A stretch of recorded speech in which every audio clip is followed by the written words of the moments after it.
महाराष्ट्रातील number 1 TV channel आवाज TV, आवाज आपल्या सर्वांचा।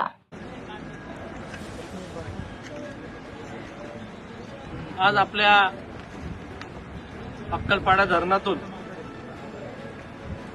धुळे पाटबंधारे विभागाच्या माध्यमातून अक्कलपाड्याच्या डाव्या आणि उजव्या कालव्याला पाणी सोडण्याचा कार्यक्रम इथं संपन्न झाला। भारतीय जनता पार्टी व महायुतीचे सर्व पदाधिकारी, नेते, कार्यकर्ते, बूथ प्रमुख, गावातील सन्मान्य नागरिक, प्रतिष्ठित लोक सर्व इथं उपस्थित होते।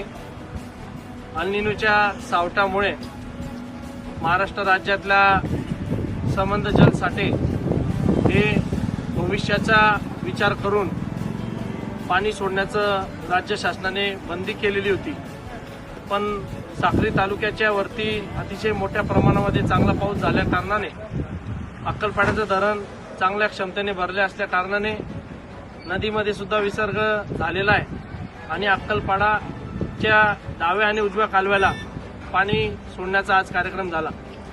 आता उजव्या कालव्यावर असलेले आमचे काही छोटे छोटे पाझर तलाव असतील, धरणं असतील, त्यामध्ये प्रामुख्याने लोंढ्याचं धरण असेल, त्याच्यामध्ये नकाना तलाव असेल, डाव्या कालव्यावरचं गोंदूरचा तलाव असेल, निमडाण्याचं धरण असेल, त्याच्यानंतर कोठऱ्याचं धरण असेल, शिरडाण्याचं धरण असेल, हे सगळे भरण्याचं काम आता येणाऱ्या पुढच्या काळामध्ये चालणार आहे। सकाळीच आदरणीय बाळासाहेब बदाने यांनी सोनवट धरण भरण्यासाठी कापडणे पाटला सुद्धा पाणी आज सकाळी तिथं सोडलेलं आहे। तिथून कापडणे पाट, कापडणे परिसराचे लोक आमच्या तांबसवाडी आणि न्यावळचे 2 पाटचारे तिथून जातात।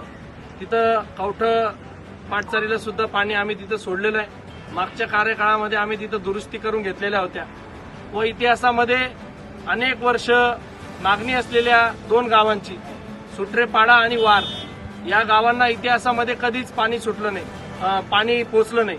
तर मागच्या कार्यकाळामध्ये आम्ही मागच्या वर्षी वार गावापर्यंत अक्कलपाडा धरणाचं पाणी पोहोचवण्यासाठी यशस्वी ठरलो। या वर्षी आमचा डिपार्टमेंटच्या कडे पाठपुरावा चालू आहे की सुट्रेपाड्याला सुद्धा अक्कलपाडा धरणाचं डाव्या कालव्याचं पाणी हे सुट्रेपाडा गावापर्यंत सुद्धा गेलं पाहिजे, कारण की खऱ्या अर्थानं लाभक क्षेत्रामध्ये गावं असलेली लोक, पण ते अद्यापपर्यंत इतक्या वर्ष अक्कलपाडा धरण बांधलं गेलं पण त्यांच्यापर्यंत पाणी पोहोचू शकलं नाही। जेवढा अधिकार आपल्या सगळ्या लोकांचा आहे तेवढाच अधिकार त्या लोकांचा सुद्धा तिथं आहे आणि त्यांच्यापर्यंत सुद्धा पाणी पोहोचवण्याचे निर्देश आम्ही विभागाला तिथं दिलेले व त्यांनी जबाबदारी घेतलेली। यावर्षी आम्ही तिथपर्यंत पाणी पोहोचवू। मागच्या काळामध्ये खेड्याचं जे ब्रिटिशकालीन कालवा आहे त्याला दुरुस्तीचं काम आम्ही प्रस्तावित केलेलं आहे। नेरची रायवटचं जो ब्रिटिशकालीन कालवा आहे त्याचं दुरुस्तीचं काम आम्ही प्रपोज केलेलं आहे।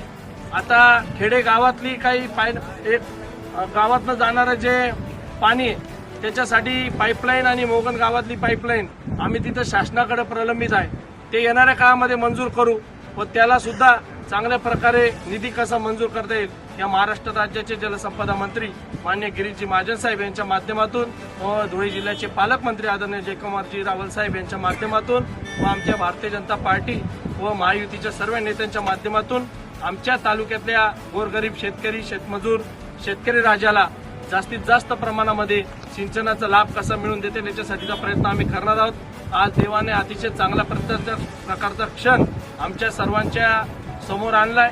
आम्हाला तिथं काळजी वाटत होती यावर्षी पाण्याचे कसे प्रकारचे हाल आपल्या लोकांचे होतील। मागच्या काळामध्ये अल निनोच्यामुळे पाऊस लांबला, पेरण्या तिथं झालेल्या होत्या, पाऊस आला नाही, विहिरींमध्ये पाणी नाही, गुराढोरांना चाऱ्याला पाणी तिथं नव्हतं आणि म्हणून आम्ही काळजीमध्ये होतो। सगळा शेतकरी राजा संकटामध्ये सापडला होता, पण देवाच्या आशीर्वादाने आता बऱ्यापैकी अक्कलपाड्याचा साठा झाल्या कारणाने आता आम्हाला या वर्षी खरीपाचं असेल, रब्बीचं असेल, उन्हाळ्याचं असेल, आम्हाला काही ना काही प्रमाणामध्ये विहिरी तिथं आमच्या जगतील, आमच्या चारा मुबलक प्रमाणामध्ये शेतकरी राजाला उपलब्ध राहील अशा प्रकारची आशा व्यक्त करतो व माझे 2 शब्द थांबवतो। जय हिंद। रोजच्या ताज्या घडामोडींसाठी आवाज टीव्हीला सबस्क्राईब करा आणि बेल आयकॉन प्रेस करा।